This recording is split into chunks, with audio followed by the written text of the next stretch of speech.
So these are just a couple of simple observations or recent experiences I can share with all of you. In fact, again, back to my awesome but hot and sweaty and very tiring visit to Brebes last night with the president. So it was really cool. Talk about service sector and tourism again. Our economics coordinating minister, Menko Ekonomi, Pak Darmin, he actually hired one of our kereta wisata, right? So it's a private rail car, beautifully fitted out. To my astonishment, actually has karaoke inside. Not sure if that's, when they started singing, I wasn't sure whether it's a service to us or a disservice to us. But it's very loud.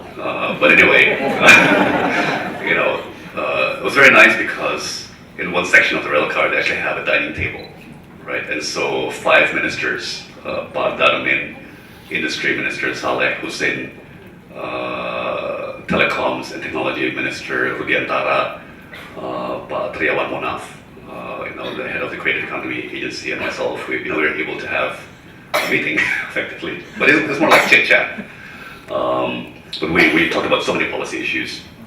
And actually, Pak Saleh Hussein, Pak Rudiantara, Pak Triawan Monaf, myself, Pak Menko, we all talked about service sector. There's a complete coincidence. It wasn't because I knew that I had to tell you guys a story this morning that I raised this subject with my fellow ministers. But I think there's a growing awareness within the cabinet, right, that this is something we have to take very, very seriously. Again, we don't want to build 10 Balis, only to find out that we've just wasted an enormous amount of capital, like financial capital, to build up a whole bunch of physical capital. To only fall down on lack of human capital, and frankly, if we also now have 8 special economic zones with a target of having a total of 14, and these special economic zones, specialize in different industries or sectors. Again, we don't want to have 14. We don't want to end up with 14 special economic zones. And again, not have the workers, the skilled workers, technicians. Welding specialists, and so on. Even if we want to industrialize and boost tourism, right? One consequence is, of course, our airlines will be booming. All this stuff, all these people need to move around. Workers need to commute home, and cargo needs to, parts, components, or materials need to be shipped around. This is all service sector. Now,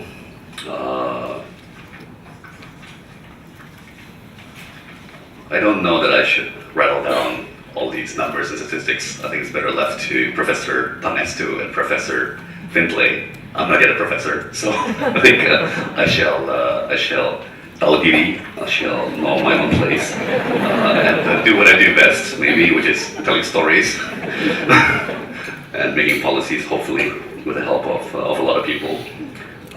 But just a little bit.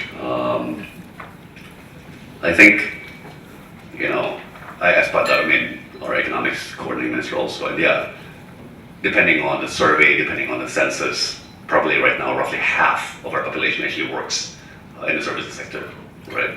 Now I imagine for advanced economies like USA or Singapore, that percentage might be 80-85%.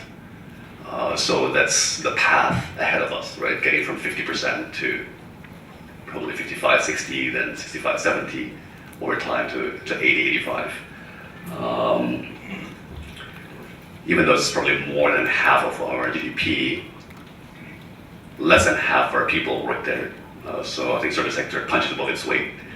I think a couple of other fascinating details, and I'll ask Professor Pangestu and Professor Findlay to confirm this or to correct me. One small observation: real estate sector. Real estate sector.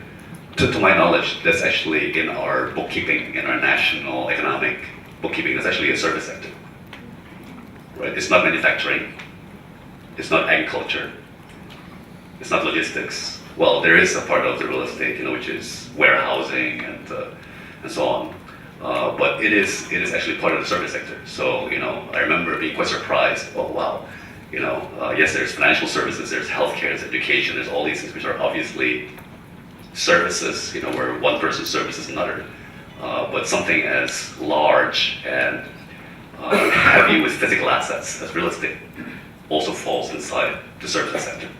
Right? So here's sort of an example of how pervasive, how fundamental, how advanced. And again, real estate goes from shop houses and cheap public housing or affordable housing to middle class housing and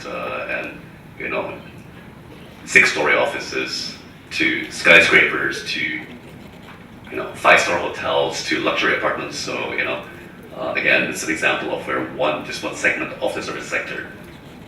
It's not just the volume, but naik kelasnya itu, like the progression in quality, the progression in economic value added, right? Very visible from that. So I think that's about as much as I can share with all of you this morning. There's a whole bunch of other discussions which the 5 ministers had on the train yesterday, but I think it would be violating my duties of confidentiality if I broached those discussions with you already. Obviously, we're now trying to figure out how to work this into our economic policy packages and into the policy-making apparatus and the policy-making mechanisms. For example, a lot of policies are formulated, at least, starting with the basic design in Rapat Koordinasi at Menko Ekonomi. So we're starting to plot out when some of these initiatives on services sector gets built into the agenda of the Rapat Menko Ekonomi in the next few weeks and months. I think we're especially interested in education and healthcare. But again, to my earlier point, that I think these 10 new Balis actually are going to get built. These SEZs actually are going to get built. I think we'll be forced to pay quite a bit of attention to skills that are directly relevant to these 10 new Balis and these 8, hopefully eventually 14 SEZs. So I think with that, I'll hand over to my academically superior colleagues, and I hope at least have a bit of insight into how we in the cabinet are starting to get our minds around the service sector aspect of the economic reform that we're trying to implement, and also into how it's starting to infiltrate our negotiations on international FTAs. Thank you very much.